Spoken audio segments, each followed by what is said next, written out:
Hello! So, this is gonna be like, I don't want to say story time because I feel like that's a really cliche, overused, um, like mainstream type of thing. I don't know. Uh, but yeah, I do have a story to share, I guess. Okay, so I went on a trip to Arizona to see my best friend in the whole world. I went to see Batman. Well, that's not really her name, but um, we are Batman and Robin, and that's where this whole Robin name thing comes from. And while we were down there, her and her boyfriend are like way super into like Pokemon Go, right? I didn't have Pokemon on my phone, but on the way down there, I'm like, well, I should download it because they're playing that, and then we could play it together, I guess. I mean, I'm not like super super into it. I mean, like for me, like Pokemon Go is a one night stand, and RuneScape is like a marriage with a 50-year anniversary. Uh, so yeah, I'm like, well, I just thought I'd do it to indulge my friends and not be left out. And yeah, so they showed me how to play, and we went to Pokestops and gyms, and then we decided to go down to the park and do the Pokewalk or whatever. And we met this dude there who was like super, super enthusiastic. Like he was gonna catch them all and he was gonna be the best. And I couldn't tell if he was like kidding or if he really did mean that or if he was like half joking. I don't know. But he seemed like super excited and he seemed really nice. Um, keep in mind in Arizona, it's very, very hot, like dry heat, very sunny. It was 110 that day, but it didn't feel that hot. I mean, it actually felt kind of good when we were sitting at the park table in the shade with a little hint of a breeze, and I'm like thinking, yeah, yeah, I'll go on the Pokewalk. This will be fun. We'll go to Pokestops. I'll catch Pokemon. We'll nerd out. It'll be great.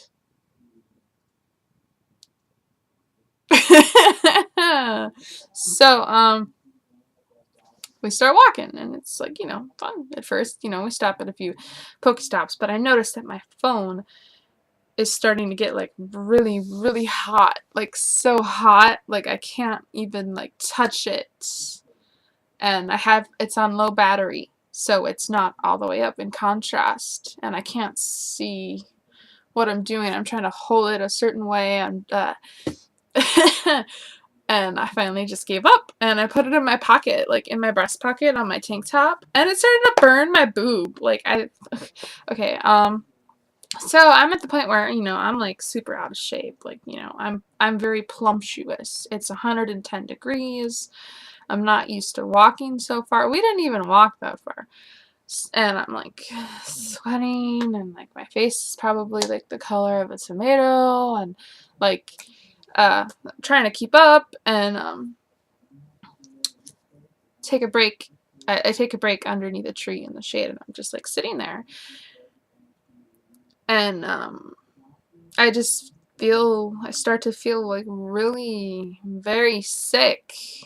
Um, like almost like a panic attack. Like my ears are ringing, my chest is tight, I have heart palpitations, my palms are sweaty. I feel very, very scared. I feel nauseous. So I'm like, that's okay. I've dealt with this a million times. I've dealt with this nearly every day of my teenage years, and I can just do what I need to do, get in the mode, and just get rid of it, you know. And I just sat there and I did my breathing exercises and I did everything I'm supposed to do. I grounded myself. And it wasn't going away. And I'm like,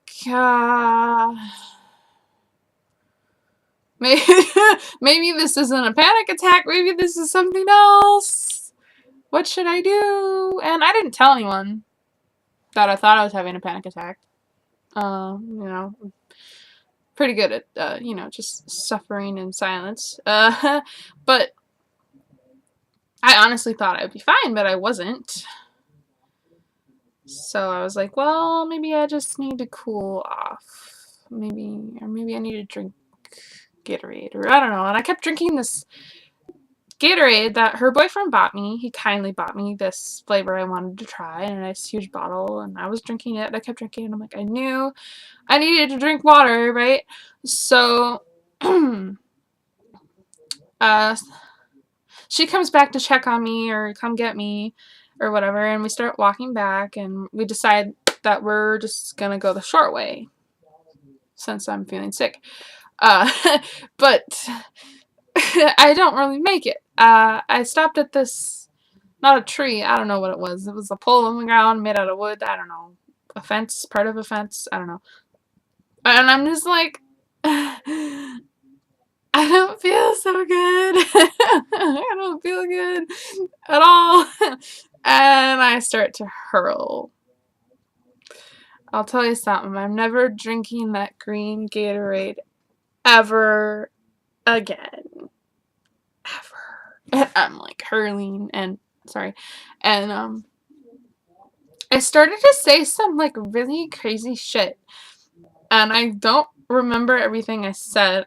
And quite frankly, I'm afraid to ask.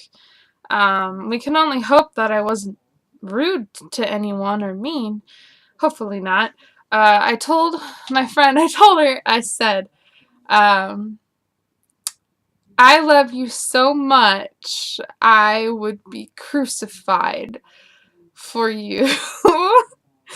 Which in itself is quite flattering and loving and all that, but it's also a tad bit creepy.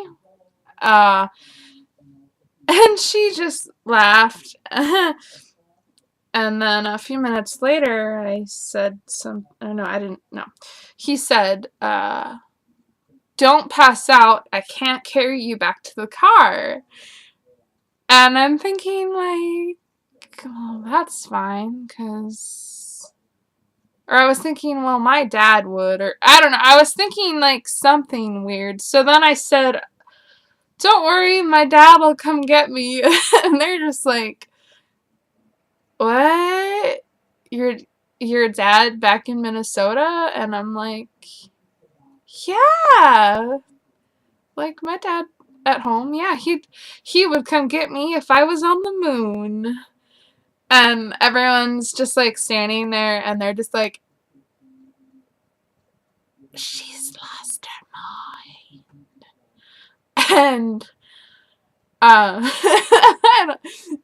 that's all I remember for what I said, but then there was this little hill we had to go up to get back to the road, and I'm thinking like, oh, there's no way I'm gonna be able to go up that hill.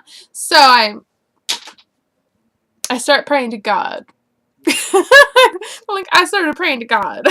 I'm just like, please, Heavenly Father, help me get up this hill, and thank you, and like, I don't know. And I was like so like focused on like addressing my prayer in a very polite fashion out loud, whispering, that I didn't even notice I was walking up a hill. So, I mean, that worked. If you ask me, it worked. My back hurts. And then, like, she started the car, got the air conditioner on, and I remember that I just, like, stood there and, like, I didn't know what to do, and I was like, I think I like asked if I could get in the car, like I asked first or like something stupid. And like my body felt like my legs felt like so heavy, and it was like so hard to move, and I still felt nauseous. And then like we got back to their place, and like I couldn't get out of the car, I couldn't get up the steps, and I just like laid on the floor. And I'm like, I need to cool down. What I really wanted to do was like take a bath with ice cubes in it, but that would be kind of weird. And I just like laid there for I don't know how long and just tried to like not use any energy or move my body at all. And I still felt sick. I I the rest of the day it took me like 48 hours to recover completely. I felt like I had a fever like for 24 hours afterwards. And I kept putting like water on my face and on my body and sticking my head in the freezer. And I planned when I got home after the plane ride, I planned that I would take an ice bath, which never happened, but the dream, the envisionment of doing that really helped me get through everything. So yeah, I'm not sure if I'm ever going to return to such a sunny, warm place ever again. If I do, I'll probably spend most of my time in air conditioning and not outside in 110 degrees looking for Pokemons. And that is the story of how I almost died while playing Pokemon Go.